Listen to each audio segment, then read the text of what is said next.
In the last lesson, we managed to use the Codable protocol to save our to-do list items into a plist, and we were able to retrieve it and add new items as we pleased. The next step is embark on a new journey and a new way of persisting our data.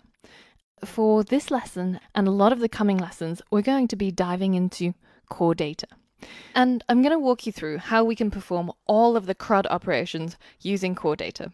But first, we need to learn how to set up and configure our core data model in order to use it in our projects. Now, the first thing, if you remember, is that when we choose a template to create a new project, there's this checkbox here that says Use Core Data.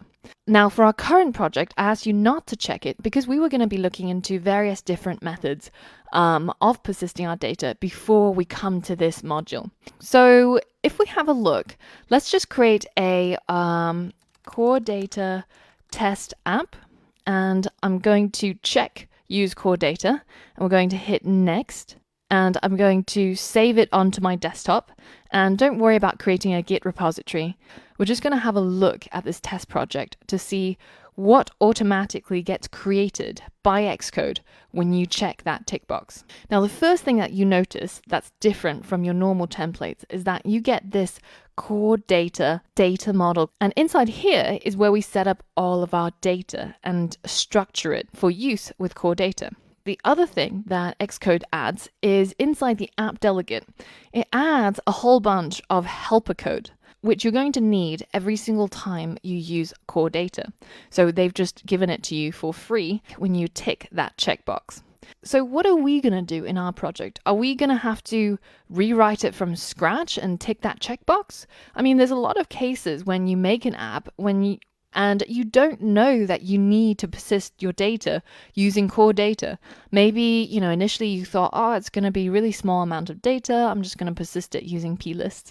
But then at some point you realize that it's actually become this behemoth and you now need some sort of formal data model manager.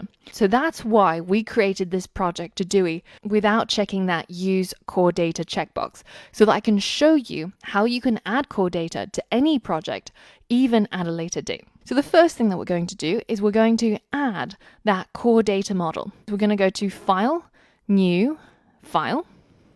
And we've normally been playing around with this section, which is the source. But now I want you to scroll down to the section that's called Core Data. And we're going to create a new data model and hit Next. Now we're going to call this data model. I know it's not very imaginative, but it makes sense to most people. And I'm going to drag it out of controllers and put it inside data model where it fits in much better.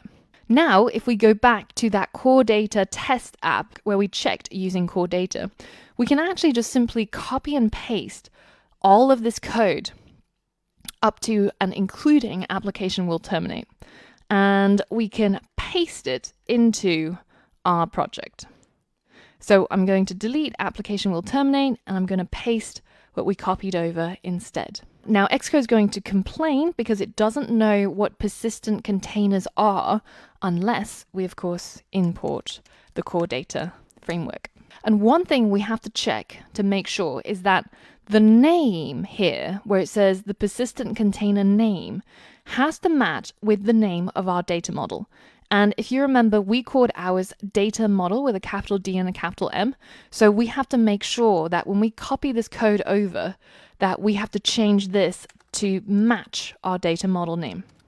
So now at this point, our project for Todui is exactly the same as if we checked that box to include core data. So we can now close down this core data test project and we can delete it because we're not going to need it anymore. We've already gotten all the code that we got given from Xcode and we've incorporated it into our current project.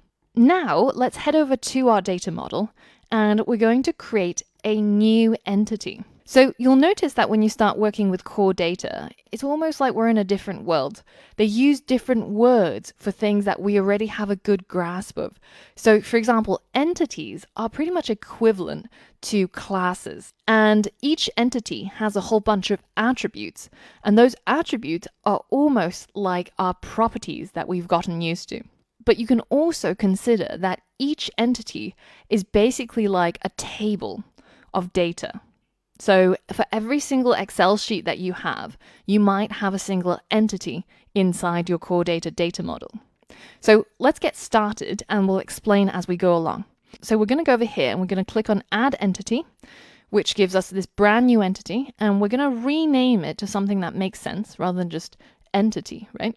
So you can do that either by clicking here, or you can also just edit it in the attribute pane. So now inside our right-hand pane, you can see that we've got this new icon that looks to me a little bit like a welding mask. I don't know why it represents core data, but it just does. So this is the pane under which we're going to edit all of our properties related to our entities and our attributes. And it's also here that we can change the name of our entity. And we're going to call ours item, because that's what this class or entity is going to represent. It's going to represent individual items, just as we did here using our class. And if you look at our class, you can see that it has two properties, which we now know are called attributes in core data. So we need to add these two attributes to our item entity. And we do that by clicking this plus arrow here. So the first attribute we're going to call title, and the type of it is going to be string. In the attribute pane, there's this checkbox called optional, and we want to make sure that each and every item must have a title, because, I mean, otherwise, what are you saving, right? If an item doesn't even have a title. Now, so we have to uncheck that box where it says optional and make this a required attribute. Now, there's other attributes to these entities that might be optional, for example, like a due date for each item, but the title is not. So let's go ahead and add that. Now, the next thing that we're going to add is the done attribute, and this is going to be a Boolean. So we can select that down here, and we're going to make this attribute non-optional as well. So now you can see that we've essentially replaced our item class with our item entity and all of its attributes. So we can now safely delete our item class and move it to trash, because we've essentially replaced what it does using core data. Now, there's one last thing that we need to do inside our data model inspector, and that is to change the module from global namespace to current product module. Now, this is something that probably won't break our project at this stage, but it's something to be aware of once your core data project gets more and more complicated, especially if your app requires multi-threading. You might end up with weird errors if you don't select this as current product module.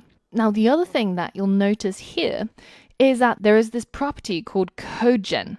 And if you click on it, there's three options. Now, let's go through what each does. So the current and the default selection is called class definition. And what this does is that it converts your data, your entities and your attributes into classes and properties. So you can use them and manipulate them just as you would if you had created a class with these properties. Now, the slightly mysterious thing is that when Xcode automatically generates these classes, it doesn't show up in our project navigator.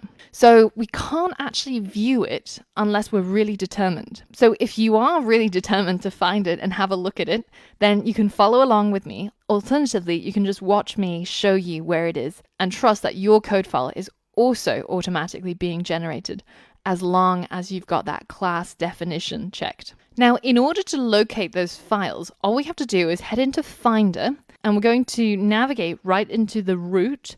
So if you have difficulty finding your Macintosh hard drive, then all you have to do is just on any given folder, hit Command and hit the up arrow. And this will take you all the way up until you can no longer go up any further. And you should be at your Macintosh HD, which is your root. From here, you're going to go into the users folder, and then you're going to find your current logged in user username. And then we're going to go into library. Now, if you don't see a library inside your users folder, then all you have to do is just open up terminal and type chflags no hidden ~library and hit enter. And that will make your library folder unhidden inside Finder. And inside library, we're going to go to developer and then Xcode and derived data. And then in this folder, we're going to find our Todoist app. So it should be called Todoist with a whole bunch of jumbled letters afterwards. And here we're going to look for a folder called build.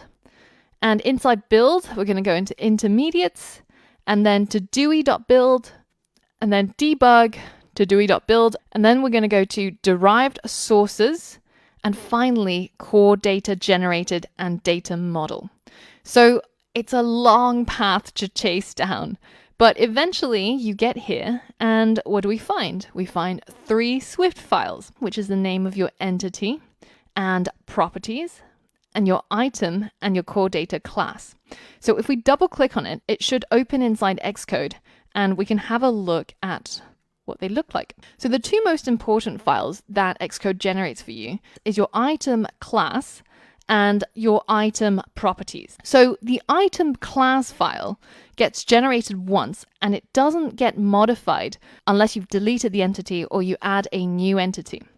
But this file, the core data properties for your items, this gets regenerated many times. So if you try to write any code in here, it simply gets wiped and replaced with whatever Xcode wants to put in here. So these are both not good places for you to put your own code.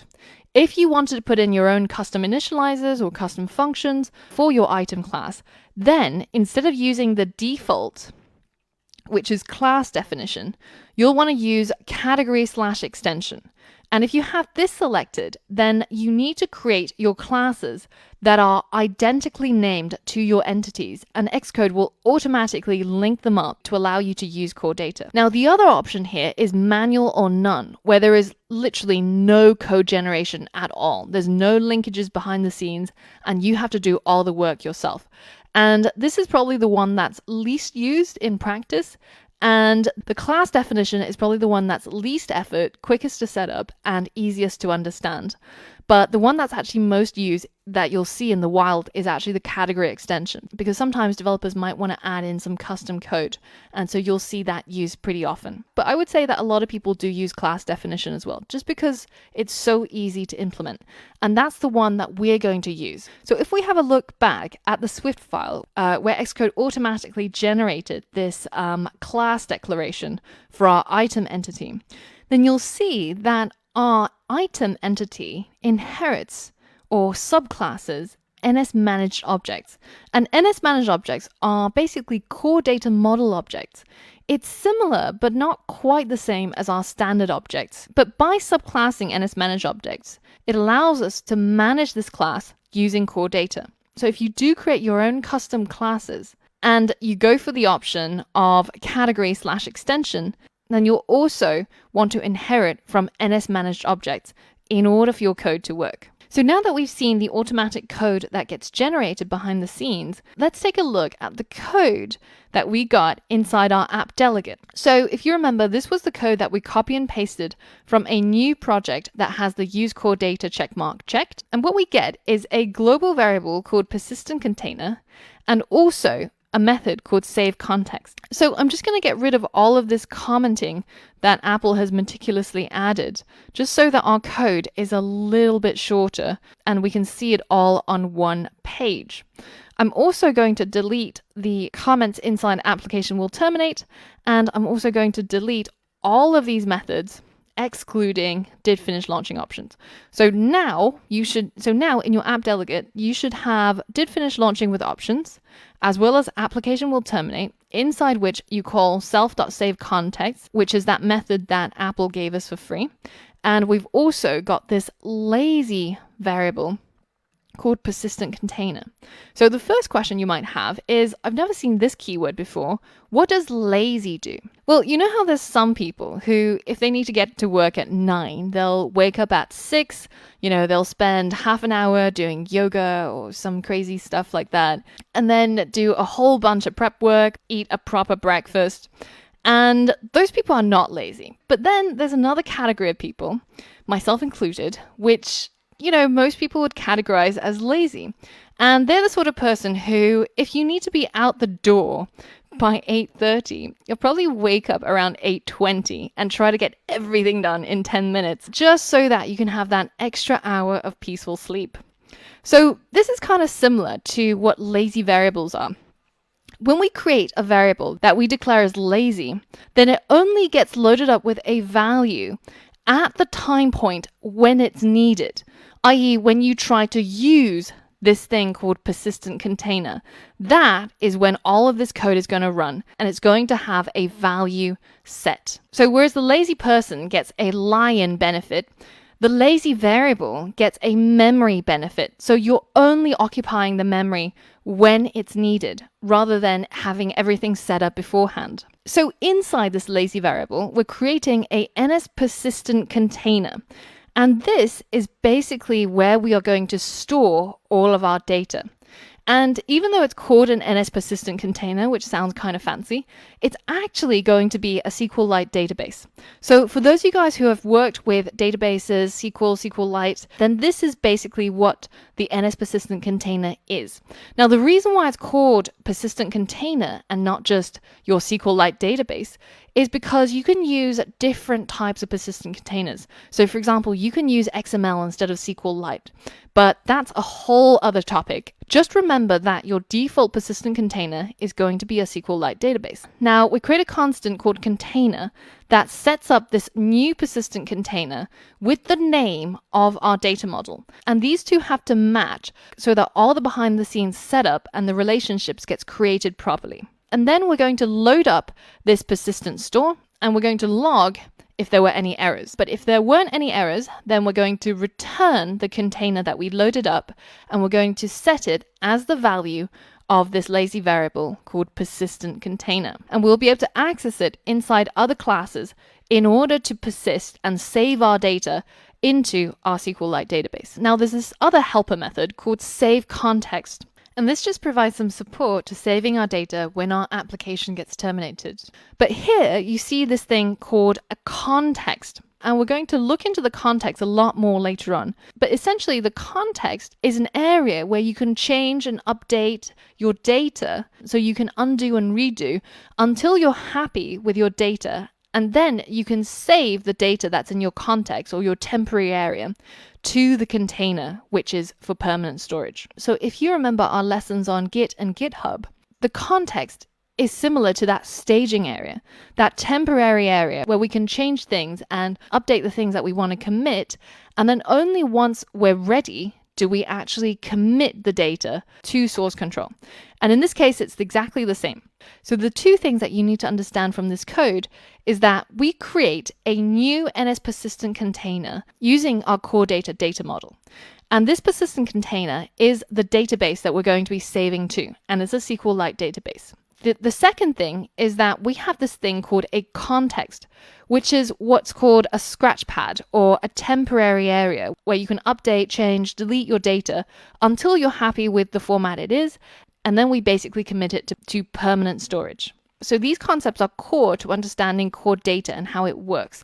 So we're going to be revisiting it quite a few times. So if you don't get it right now, don't worry, because I'm going to be repeating the concept here a few more times until we get it. So now that we've seen how we can configure and set up core data to be used inside our Todoist project, in the next lesson, we're going to look at the first letter of CRUD, which is how do we create or how do we save our data using core data. So for all of that and more, I'll see you on the next lesson.